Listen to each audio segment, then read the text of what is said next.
தாய் தமிழ் உறவுகளுக்கு வணக்கம். அதிமுக கூட்டணியிலிருந்து விலகவில்லை. அதிமுக கூட்டணியிலிருந்து விலகவில்லை சற்று முன் அறிவித்தார். 2026 தமிழக சட்டசபை தேர்தல் அதிமுக கூட்டணியில் பாரதிய ஜனதா கட்சி, தமிழக மக்கள் முன்னேற்றக் கழகம், தமிழ் மாநில காங்கிரஸ், பாட்டாளி மக்கள் கட்சி ஆகியவை இருந்தன. தேர்தலை சந்தித்தது. தேர்தலில் அதிமுகவும் தோல்வியடைந்தது, பாஜக படுதோல்வி அடைந்தது, பாட்டாளி மக்கள் கட்சியும் படுதோல்வி அடைந்தது. மற்ற எந்த கட்சியும் வெற்றி பெறவில்லை. இந்த சூழ்நிலையில் அதிமுக பாஜக கூட்டணி உடைந்து விட்டதாக கருதப்பட்டது.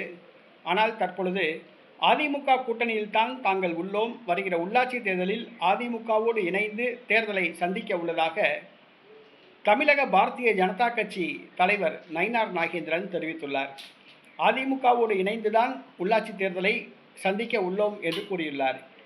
ஏற்கனவே அதிமுகவோடு கூட்டணி அமைத்ததற்காக, கூட்டணி ஏற்படுவதற்காக பாஜக மேலிடம் அண்ணாமலையை பழிவாங்கியது. தற்பொழுது அண்ணாமலை பாஜகவிலிருந்து விலகிவிட்டார். பாஜக கூடாரம் ஏறத்தாழ காலியாகிவிட்டது. இந்த சூழ்நிலையில் வேறு வழியில்லாமல் தற்பொழுது அதிமுக கூட்டணியில் தான் உள்ளோம் என்று கூறியுள்ளார். அதிமுக கூட்டணியில் இணைந்து தேர்தலில் போட்டியிட்டுத்தான் பாஜக மண்ணை கவ்வியது. இதை பாஜக தொண்டர்களே அறிவார்கள். தற்பொழுது பாஜக தொண்டர்கள் பலர் அண்ணாமலை பின்னால் சென்று விட்டார்கள். தற்பொழுது அதிமுகவோட கூட்டணி என்று சொன்னால் பாஜக முற்றிலும் காணாமல் போய்விடும். பாஜகவுக்கு தேர்தலில் போட்டியிடுறதுக்கு வேட்பாளர் கிடைக்க கூட கஷ்டம். கட்சி வேலை பார்க்க கூட ஆள் இருக்காது. அதுதான் உண்மை. அதிமுக கூட்டணியோடு அதிமுகவோடு இணைந்து தான் தேர்தலை சந்திக்கிறோம்ன்றாரு. தற்பொழுது அதிமுகவே கலகலத்து போயிருக்கு. அதிமுகவை சார்ந்த மூத்த தலைவர்கள், முன்னாள் அமைச்சர்கள், முன்னாள் சட்டமன்ற உறுப்பினர்கள், முன்னாள் பாராளுமன்ற உறுப்பினர்கள், முன்னாள் கவுன்சிலர்கள், முன்னாள் மாவட்ட செயலாளர்கள் பலர் அதிமுகவிலிருந்து விலகி சாறை சாறையாக தமிழக வெற்றி கழகத்தில் இணைந்து வருகிறார்கள். இரட்டை இலையை மக்கள் மறந்து விட்டார்கள். அதிமுகவே மூன்றாம் தர ஒரு கட்சியாக மாறிவிட்டது. இனி வருங்காலத்தில் அதிமுக வெற்றி பெறுமா என்பது கேள்விக்குறி, இரட்டை இலைக்கு வாக்குகள் விழுமா என்பது கேள்விக்குறி.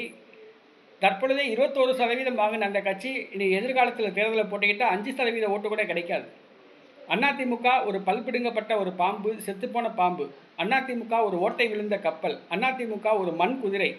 இந்த மண் குதிரையை நம்பி ஆற்றுல இறங்கினா கரை சேர முடியுமா? ஓட்ட விழுந்த கப்பல். அதிமுகவோடு இணைந்து பயணம் செய்பவர்கள் கண்டிப்பாக ஆற்றில் மூழ்கித்தான் போவார்கள். ஆனால் எந்த தைரியத்தில் அதிமுகவோடு தான் தாங்கள் தேர்தலை சந்திப்போம், உள்ளாட்சி தேர்தலை அப்படின்னு தெரியல.